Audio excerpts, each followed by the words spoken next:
Oui, absolument. En fait, merci beaucoup à tout le monde d'être présent. Aujourd'hui, on a la chance d'avoir deux conférenciers. On était supposé en avoir trois, mais malheureusement, il y a eu un petit empêchement par Madame Poiterney.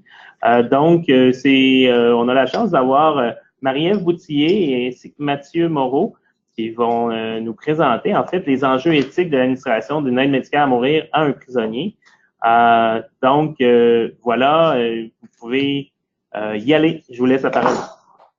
Parfait. Alors, merci beaucoup de nous accueillir. Je m'appelle Mathieu Moreau. Je suis médecin de famille qui pratique à l'urgence et aux soins intensifs d'un hôpital montréalais, un hôpital communautaire. Marie-Ève Boutillier, vous connaissez peut-être, est éthicienne, puis notamment impliquée au niveau du bureau de l'éthique de l'Université de Montréal. Puis Lucie Opatoni, qui devait se joindre à nous, est sous-ministre adjointe à la Direction générale des services de proximité, des urgences et du préhospitalier du ministère de la Santé et des services sociaux. Donc, on vous présente une étude de cas qui nous est arrivée là, au cours des dernières années, qui, juste à voir le titre, vous pouvez vous en douter, a soulevé de nombreuses questions éthiques. Puis si on voulait vous présenter à trois initialement, c'est parce qu'il y a des volets qui sont à la fois cliniques, éthiques et aussi organisationnels. Donc, c'est ces trois volets-là qu'on voulait couvrir. Donc, nous n'avons pas de conflit d'intérêt.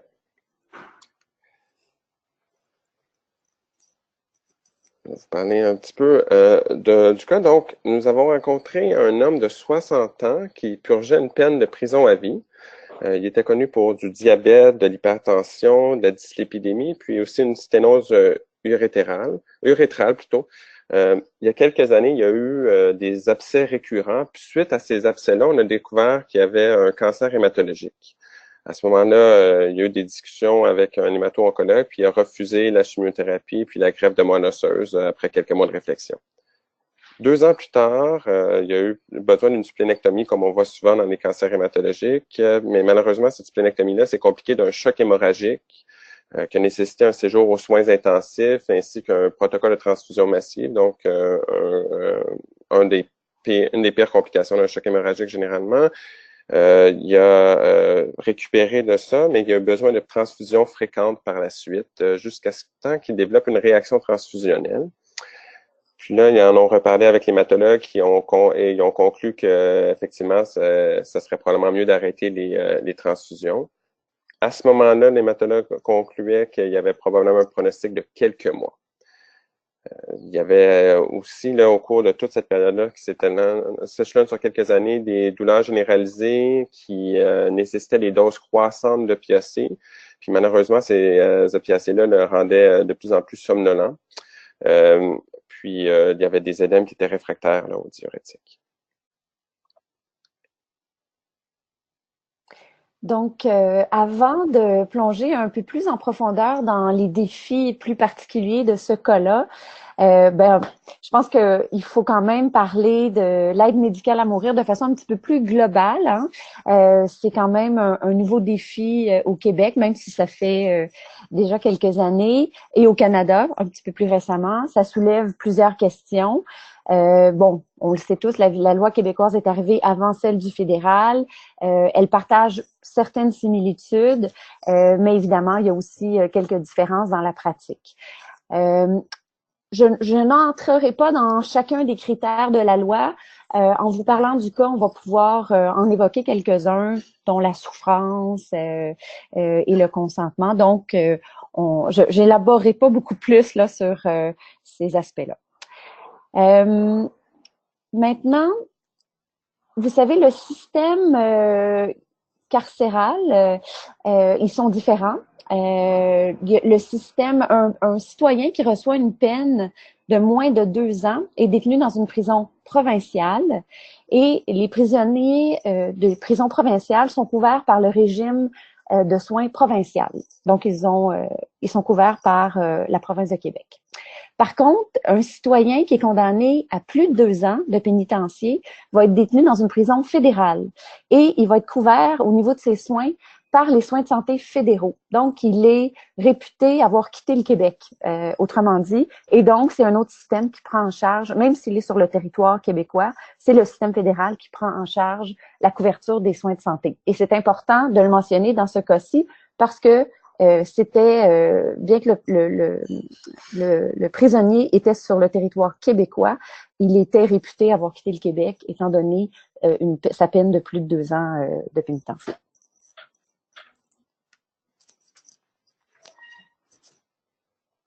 Quand je vous ai présenté le cas tantôt, j'ai mis un détail important.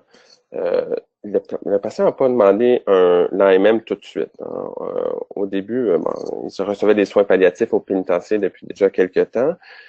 Puis, il a demandé une libération conditionnelle un peu spéciale. Donc, dans le système, on prévoit des libérations conditionnelles pour des causes dites un peu humanitaires. Donc, il voulait aller poursuivre ses soins de fin de vie dans la communauté. Mais la Commission de libération conditionnelle du Canada a refusé cette demande.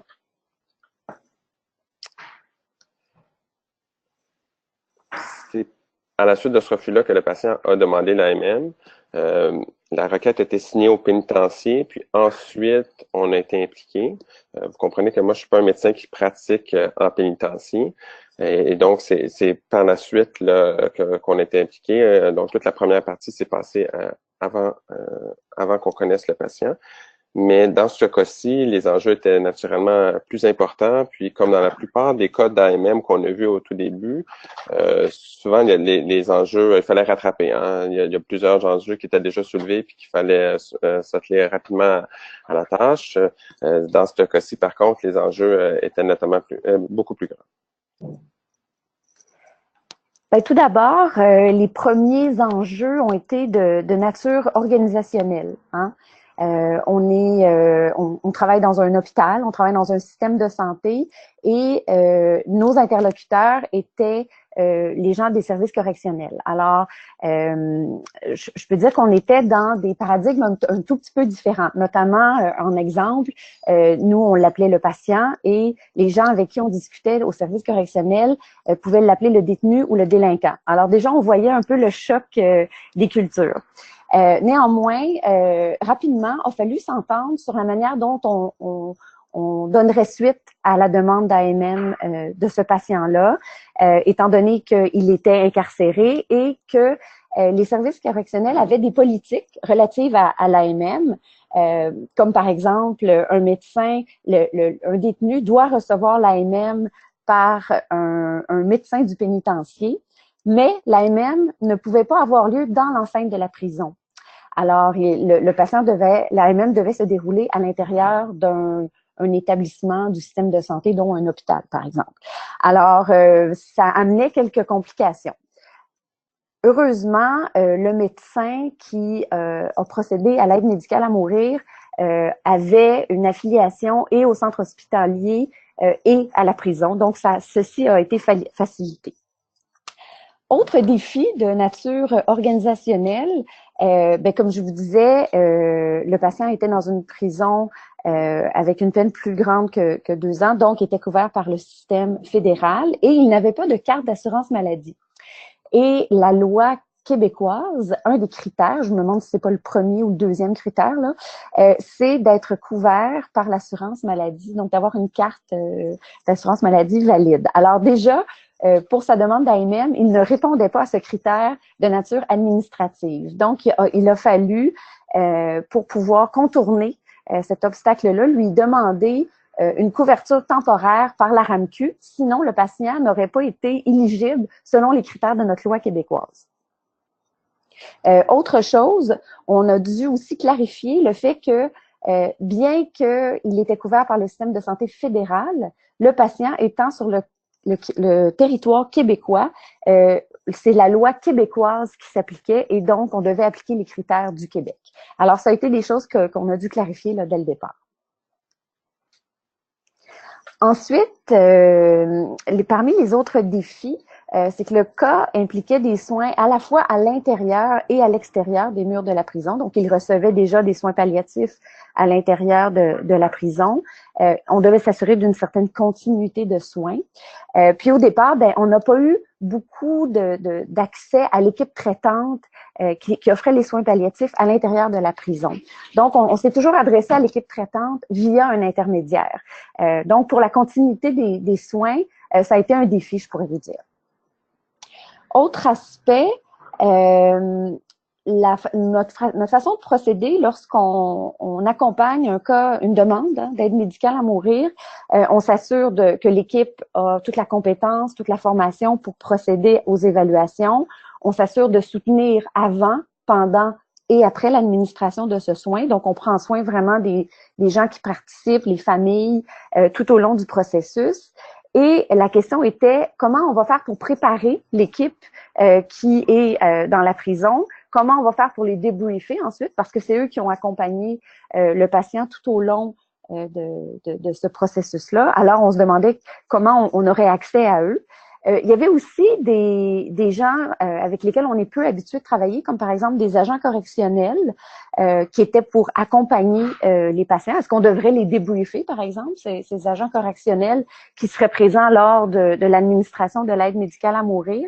Alors, c'était des questions qui se sont présentées là au cours du processus. Finalement, les services correctionnels ont été vraiment de très bons collaborateurs avec nous pour accompagner le patient le jour J. Ils ont choisi des agents correctionnels qui avaient une ouverture particulière pour l'administration de l'AMM, donc qui avait une certaine capacité de pouvoir accompagner le patient dans cette étape-là.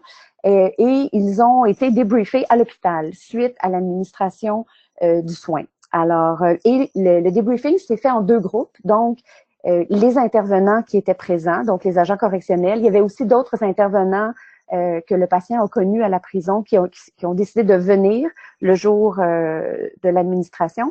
Et il y a eu une autre équipe qui a été débriefée, donc les proches, la famille et les membres de l'équipe. Donc, il y a eu le débriefing s'est fait en deux groupes séparés.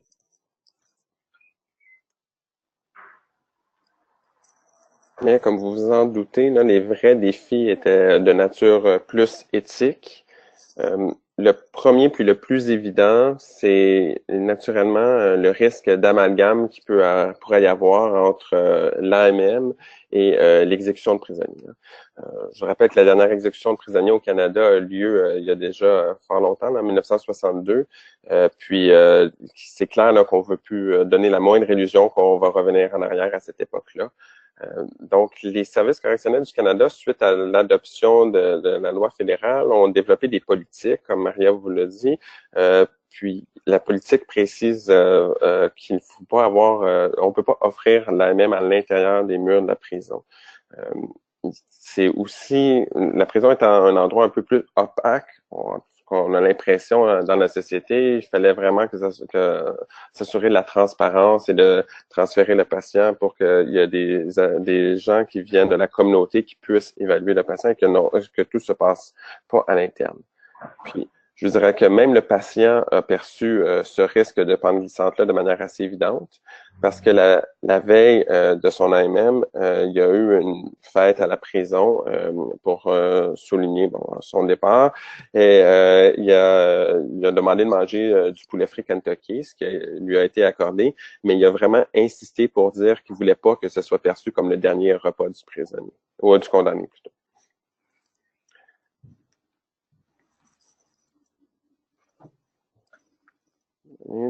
Donc, une des questions éthiques qu'on s'est posées, ou une des questions plus cliniques là, lors de l'évaluation, c'était de savoir un peu ce qui avait poussé le patient à refuser la chimiothérapie puis la greffe de moelle osseuse. Souvent, quand on fait des évaluations d'AMM, on aime bien connaître les patients, puis il faut créer un lien très rapidement. Puis la lecture du dossier, dans ce cas-ci, était plus difficile pour nous dire effectivement qui était le patient et tout ça, puis nous expliquer un peu son schéma de pensée. Donc, on lui a posé un peu plus la question. Puis lors des évaluations, on a décidé d'impliquer Marie-Ève pour pouvoir avoir une perspective assez précoce des enjeux éthiques que ça pourrait soulever, puis essayer d'y répondre rapidement. Puis ça, c'était dans d'autres évaluations d'AMM, on inclut rarement quelqu'un d'autre. Des fois, il peut y avoir une infirmière, mais la plupart des briefings et des débriefings se font à l'extérieur sans la présence du patient. Donc, le patient, concernant son refus de chimiothérapie puis de greffe de moelle osseuse, il nous a expliqué que quand son oncologue lui a exposé le choix de traitement, il lui a clairement affirmé que ça ne le guérirait pas, mais que ça faisait juste gagner du temps. Puis le patient, lui, ça lui tentait pas de vivre là, avec cette épée de Damoclès au-dessus de la tête, de dire, ben je sais pas quand est-ce que ça va revenir, puis que finalement, je vais peut-être me détériorer encore plus, puis souffrir encore plus. C'est sûr que ça, c'est un peu une curiosité clinique, comme je vous disais, mais d'un autre côté, la raison pour laquelle il refuse, ça n'importe peu. Le patient a le droit de refuser les soins. C'est pas parce qu'un patient refuse des soins qu'il devient non éligible à l'AMM, bien au contraire. Mais j'ai l'impression que d'avoir compris un peu ce refus-là, ça nous a permis de mieux comprendre qui il était. Fait intéressant, là, le patient a toujours mentionné qu'il était contre l'AMM, que quand il a pas suivi là, les débats entourant l'AMM, mais il suivait comme beaucoup de citoyens ça un peu de plus loin. Puis il trouvait que c'était des gens qui manquaient de colonne qui demandaient l'AMM.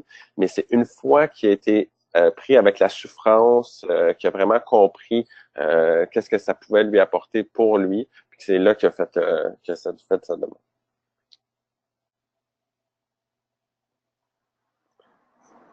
Donc, le but de la présentation ici, c'est pas de parler spécifiquement des soins palliatifs en prison. Il y a des enjeux particuliers reliés à l'administration de soins palliatifs en prison.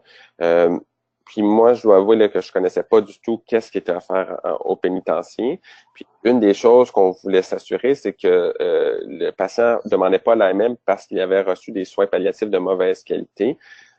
Et donc, on rentrait en communication. Puis les médecins là-bas nous ont dit que, bon, le pénitencier est organisé, il y a une section qui est organisée un peu comme un hôpital où est-ce qu'il y a des infirmières, puis les patients peuvent séjourner à cet endroit-là. Puis ils ont accès à toutes les mêmes molécules auxquelles on a accès dans notre communauté. Donc, le médecin jugeait que les soins palliatifs qu'il était capable de lui offrir étaient de très bonne qualité.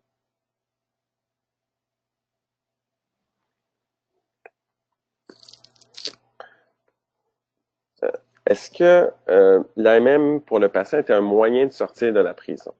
Ça, c'est une question aussi qui a émergé assez rapidement. On comprend aussi que le timing de la demande s'est fait après le refus de la commission de libération conditionnelle. Donc, est-ce que c'est un peu en réaction à ce refus-là qu'a fait une demande AMM vraiment juste pour pouvoir sortir de la prison? Ce qu'il nous a dit, en fait, c'est que lui, son intention, quand ils ont conclu avec son oncologue qu'il ne pourrait plus recevoir de transfusion, en fait, que c'était mieux d'arrêter, c'est de faire une demande d'AMM immédiatement. Mais son agent de probation l'a convaincu du contraire, en disant, ben c'est peut-être mieux d'y aller par étapes, puis de commencer par une demande de libération conditionnelle, puis il sera toujours temps de faire la demande d'AMM à ce moment-là. Puis le patient disait que lui, s'il sortait, c'était clairement pour faire une demande d'AMM dans la communauté, une fois transféré dans une unité de soins palliatifs là, communautaire. Puis, on a essayé de comprendre un peu pourquoi. Il disait, ben, dans le fond, moi, ce qui cause ma souffrance psychologique, là, c'est vraiment le fait que ma maladie pourra pas être guérie. Moi, cette nature irrémédiable là, de la maladie, là, je vais l'avoir que je sois libéré, entre guillemets, là, ou que je sois dans la prison. Donc, pour moi, la MM, elle va toujours être pertinente. On a essayé de voir un peu si c'était pas quelque chose qu'il nous disait juste pour essayer de nous convaincre, mais un des faits intéressants, c'est qu'il a été hospitalisé, il s'est présenté à l'urgence quelques semaines avant notre rencontre. Il s'est présenté pour une cellulite des deux membres inférieurs, puis on se souvient qu'il y avait des édèmes très importants qui le faisaient pas mal souffrir, puis la cellulite lui causait encore plus de souffrance.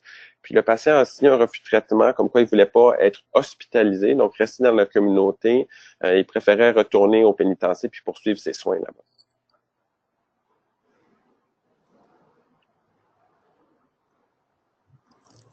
Donc, dans l'exploration des sources de sa souffrance, une des questions qui est survenue, est-ce que ces souffrances étaient dues à sa condition clinique ou plutôt au fait d'être incarcéré?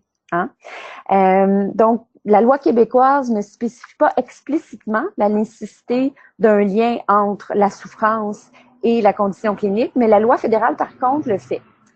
De plus, plusieurs interprétations de la loi québécoise vont dans le sens que les souffrances doivent découler d'une condition médicale. Donc, un peu comme en a parlé Mathieu tout à l'heure, le patient nous a assuré qu'il avait une vie sociable agréable au pénitencier avant son diagnostic de cancer et que, au fond, ce n'était pas tant sa condition d'incarcération qui le faisait souffrir, c'était vraiment lié à sa condition clinique qu'il voyait comme, dans le fond, de façon inéluctable, menant à encore plus de souffrance et à une fin très prochaine. Et puis, la chronologie de sa souffrance suivait aussi la progression de sa maladie. Un des rôles aussi du service correctionnel, ça a été de vérifier, à savoir est-ce que le prisonnier a des dettes en prison, parce qu'on pourrait aussi penser, est-ce qu'il veut quitter la prison parce qu'il se sent menacé derrière les murs. Donc, c'est une vérification que les services correctionnels ont fait aussi, à savoir s'il y a des pressions qui pourraient le pousser à demander l'AMM, comme par exemple si sa tête était mise à prix ou quelque chose comme ça. Heureusement, c'était pas le cas. Donc, c'était vraiment important pour nous d'aller au fond de chacune des questions qui se sont présentées, puis en essayant de trianguler le plus possible l'information pour avoir un portrait assez clair là, et de voir est-ce qu'il y avait des choses sous-jacentes à la demande d'aide médicale à mourir.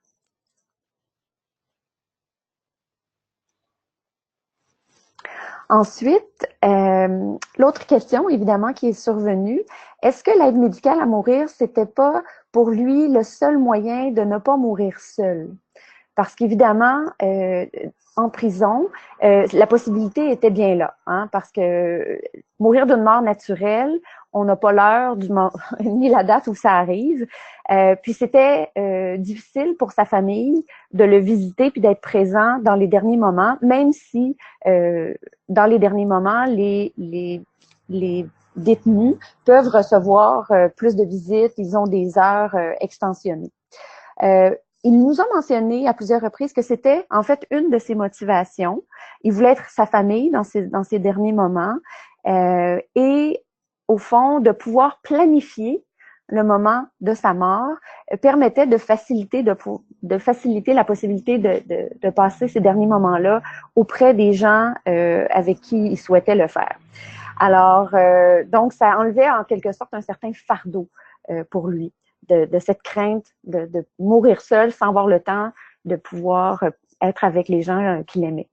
Lors d'une conversation, il y a aussi un ami, un proche du patient, qui a affirmé qu'il avait pas encore réalisé à quel point le patient souffrait, puis que sa motivation semblait être avant tout l'arrêt des souffrances, donc ce qui était probablement la plus grande de ses priorités, et pas seulement la peur de solitude au moment du décès.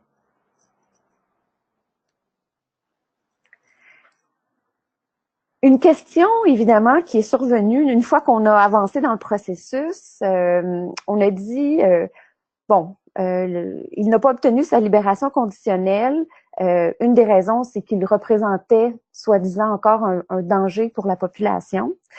Alors, la question était, si le prisonnier est trop dangereux pour recevoir des soins palliatifs dans la communauté, est-ce que nous, on devrait procéder à l'administration de l'aide médicale à mourir avec des mesures de sécurité, comme par exemple avec des menottes? Alors, vous pouvez imaginer que notre première réaction n'était pas l'enchantement, évidemment.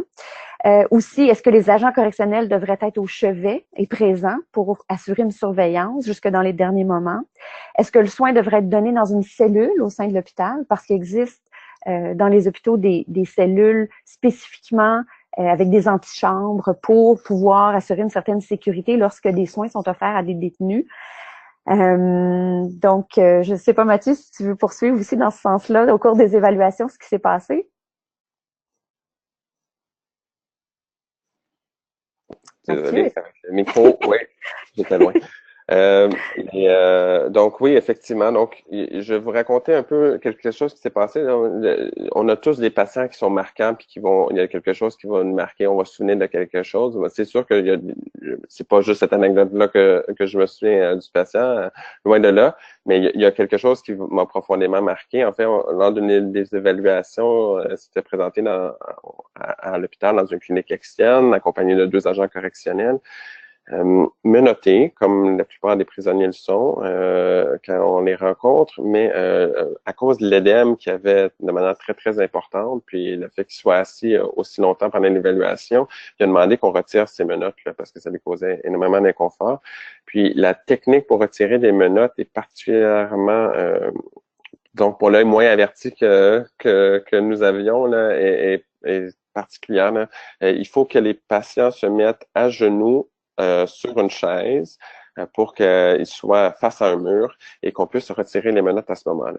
Mais le patient se déplaçant très lentement, ça le prend à peu près 3 minutes faire ce processus-là. Puis je peux vous dire, bon, j'utilise très souvent le silence dans mes rencontres cliniques, mais ces 3 minutes-là ont été particulièrement longues et lourdes, là, surtout pour quelque chose qui sortait carrément du cadre clinique dans lequel on est habitué de travailler.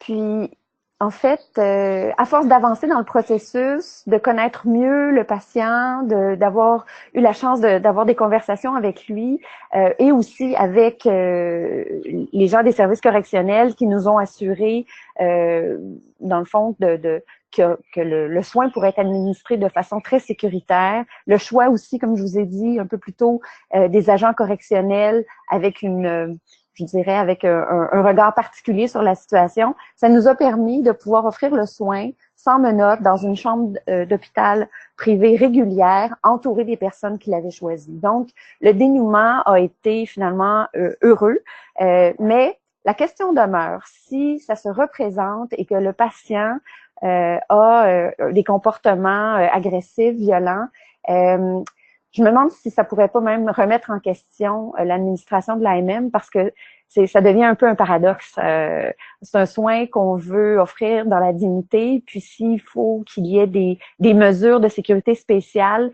ça enlève le caractère, en tout cas. Donc, je pense que cette question-là n'est pas... je pense qu'il va falloir l'évaluer au cas par cas. Il n'y a pas de bonne ou de mauvaise réponse. Là, je pense que ça va dépendre toujours à qui on a affaire. Autre question sans réponse. Hein? On s'est demandé, est-ce que l'aide médicale à mourir pourrait avoir un effet d'entraînement chez les autres prisonniers? Je vous ai dit au début qu'il y a toute une partie qui nous échappait, c'est-à-dire l'équipe traitante en prison, mais aussi les autres prisonniers, les amis, les autres personnes de la prison. Est-ce que le fait de savoir, parce qu'évidemment ça se sait, même si c'est confidentiel, ça se sait, est-ce que ça aurait pu avoir un effet que plusieurs personnes auraient voulu demander et soulever plusieurs questions. On n'en a pas eu vent. Ça semble avoir été un cas précis. On sait qu'il y a eu d'autres cas d'administration d'aide médicale à mourir au Canada, mais dans ce cas particulier, à la prison de cette personne-là, il n'y a pas eu d'autres demandes depuis.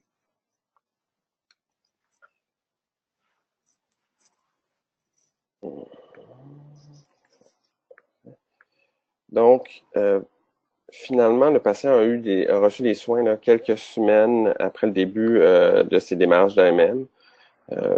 Comme on vous l'a dit, c'était le premier prisonnier fédéral à demander à recevoir l'AMM ici au Canada, mais on a dit là, c'est pas le dernier. Je pense que ce cas-là illustre à quel point l'enjeu peut être complexe, puis l'implication précoce d'un administrateur médical et d'un éthicien en soutien au médecin qui fait les évaluations permet d'anticiper puis de régler le plus rapidement possible les défis particuliers que cette situation inusitée impose pour un soin qui est déjà fort complexe. Alors, je ne sais pas comment vous voulez procéder pour les questions. Je sais qu'il y a déjà une question qui a été posée.